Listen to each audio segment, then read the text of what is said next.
G'day humans, Chris Stead here. Today I'm at the premiere of Season 2 of The Lord of the Rings, Rings of Power, which is unfolding right now at Sydney at the IMAX. Behind me, some of the stars from the show are currently walking down the red carpet, getting interviewed, ducking the fire and the flames. Then we're going to go inside and watch the start of the season and get an idea of exactly how it's going to trend. I'm really intrigued to see where it goes because I didn't think Season 1 really hit it out of the park. I thought it left a little bit to be desired. It's a very expensive show and it means a lot to Amazon Prime, so I'm really hoping that this second season really ramps it up, takes it to another level and delivers on what is, let's be honest, a pretty substantial back history with what Peter Jackson produced with the original trilogy. So very excited, very looking forward to it. Lifelong Lord of the Rings fan. Let's get in there and see what it's like.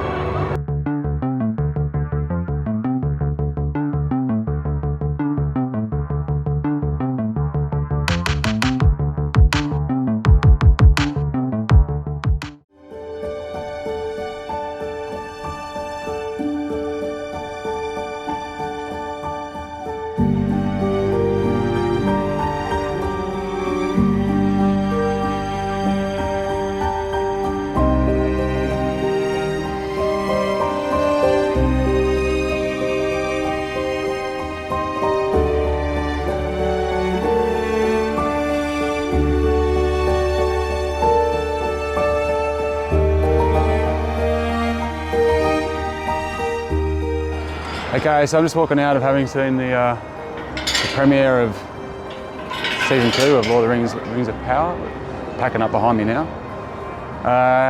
So I thought I'd just just from the gut, just talk about my immediate reaction to it. Look, I was really engaged with episode 1. That was, really good episode. It had a lot more urgency to it, a lot more focus. I wasn't trying to jump between too many characters. I mean, when I watched Season 1, and I'm a big fan, of Lord of the Rings. I read the book when I was like 13 multiple times, and I love the trilogy of films that Peter Jackson did. So that's, I think, worthwhile context because that's where I'm coming from in a critique of the Rings of Power. So I thought Season 1, it was good, but it definitely wasn't great. And I think it just tried to do too much. It wafted too often. There was too many strands, too many subplots. And ultimately, it came out at the same time as House of the Dragon. And I just thought House of the Dragon was just so much better written.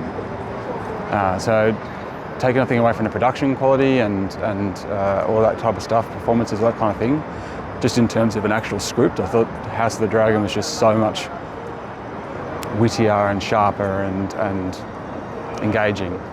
And so the fact that they both came out at the same time, I'm a mad Game of Thrones fan as well, also thought didn't help Season 1 because it just didn't stack up, in my opinion.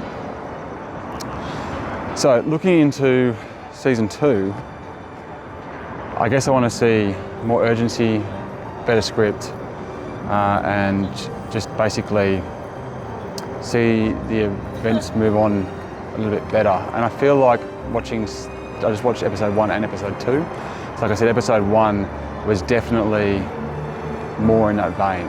So I was really engaged, I was really connected, I was really interested in where it was all going and where the lore was going. I thought episode 2 was a little bit waftier.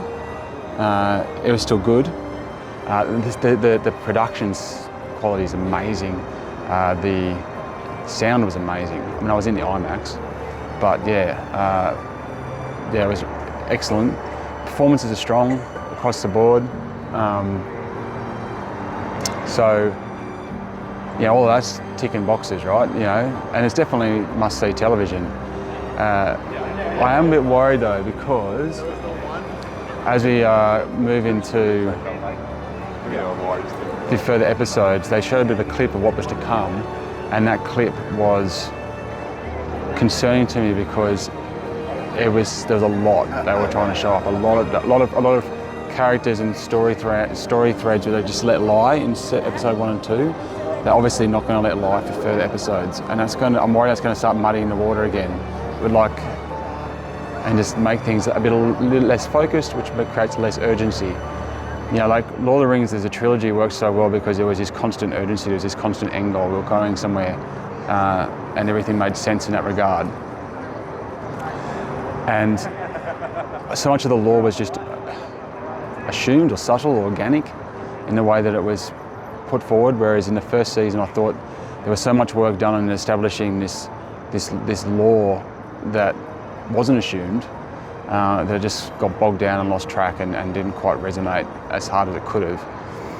Now, season 2, episode 1 is super focused, and as a result of that, it works.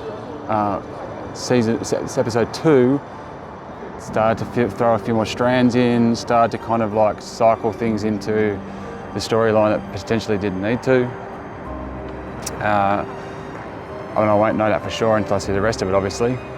But that makes me a little bit nervous that it's going to start kind of lose its momentum again, which is kind of what happened in season 1. So overall, I'm feeling positive. I'm feeling excited. I'm really keen to see more of the season because it looks so good, because it has the potential to be really, really good. And I'm connected with a lot of the characters now in a way that I hadn't revisited any of the season 1, and it's been quite a break to season 2. Yet straight away I was engaged with them again, and especially the dwarven characters. So it was kind of surprised me a little bit. I thought I was a little bit more like, yeah, whatever about it, but obviously I wasn't. Obviously a little bit more interested than I thought I was. So yeah, that bodes well, I think. So anyway, there's some quick thoughts on Lord of the Rings, Rings of Power. It's becoming available on Amazon Prime on the 29th of August, so in 3 days from the time I'm filming this. The damn service has ads now, just so bloody annoying. Man, I don't understand why you pay for subscription TV and you get ads. Anyway, that's a different conversation. That's all I'll say for now. But definitely if you were a Lord of the Rings fan in any way, shape or form, I definitely think it's worth watching. Whether it turns out to be good or great, I think the jury's still out on that, but it's tending towards great, which is good. All right, I'm Chris Stead. Thank you very much for watching. Till next time, I'll check you later.